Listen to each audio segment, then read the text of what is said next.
If you have never heard of CS Timer Plus, you can think of this as Overwatch 2, but for CS Timer. What it actually is, it's just an extension for your browser that upgrades CS Timer just a little bit, giving it more features that it doesn't have with the original version. And it also redesigns the UI, making it just a little bit cleaner, in my opinion at least.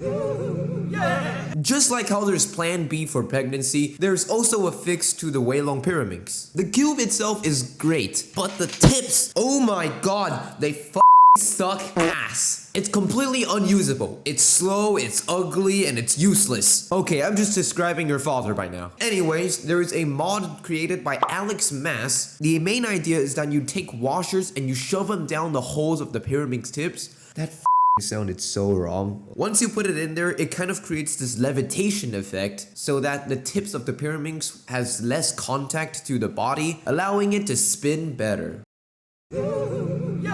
Cubing logos are ugly. They actually straight up need to fire the one that made like the cubing classroom logo. That was absolutely disgusting. For whatever your reason might be that you want to remove a logo, all you really need is a bit of lube and some sandpaper, preferably ones that aren't too rough. Take some lube, put that on the center cap, and start rubbing that away like the way that I rubbed your mom.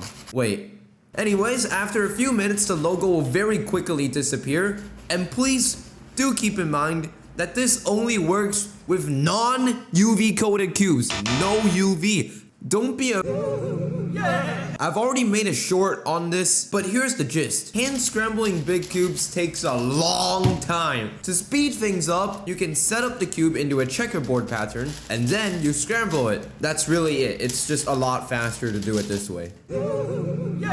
If you have Alzheimer's just like I do, you might always find yourself forgetting how to read the rotation notations. Which way is Y prime? This way or this way, man? What the fuck? A trick that I have been personally using during my FMC solves is that RUF corresponds to XYZ. When you do an R move, look at how that layer turns and then apply that motion to the entire cube. Here's a demonstration. So it's very simple. When you do an R move, it's gonna look like that. So an X looks like that.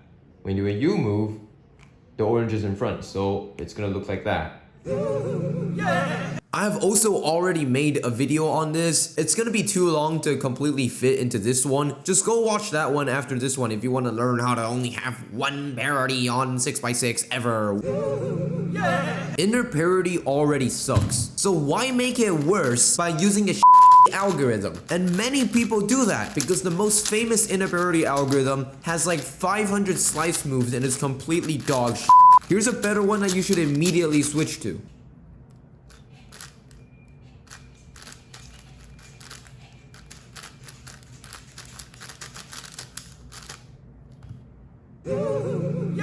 The fundamental alg of all big cubes is a flipping algorithm to flip the pieces of the edge that you're trying to solve. The normal alg is RUR prime. Basically, you take out the edge and then you follow it up by a hedge slammer, putting the edge back in. The problem with that is that you have to regrip every single time, so there's actually an alternative algorithm that fixes this problem. By doing the inverse of the original algorithm and using this finger trick, there will be 0 regrips. You should kind of grip your cube with your index finger on top. In home grip, you do R prime, F, R, F prime with your left thumb, and then just insert the edge back in.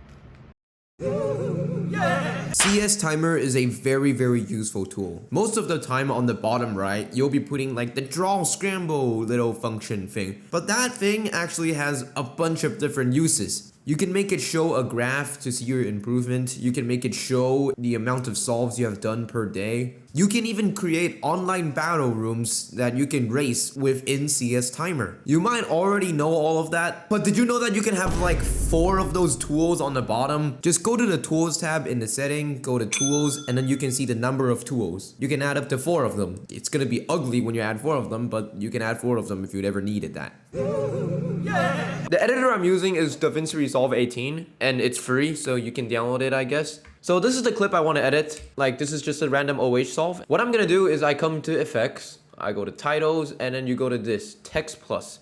You drag and drop it here to where the timer starts. Right click on that and then you hit time code. And then now if you play the clip, it's gonna have this little timer on the front. What I like to do is I like to make it first the size I want it to be. So around this big. And then I like to cut out this on the front and these in the back. What I do is I just crop out the left, bada bing, crop out the right, bada boom.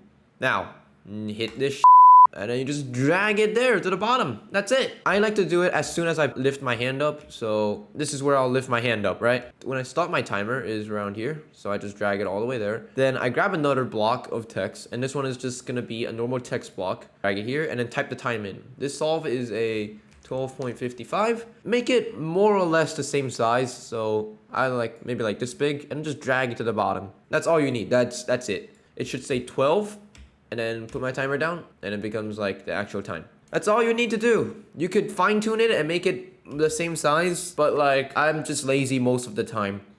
That's it. Thanks for listening to this tutorial. Subscribe to my channel because I don't like miners. I'm not a Minecraft YouTuber, not Dr. Disrespect either, so if you're a miner, you're safe with me. What the fuck am I doing with my life?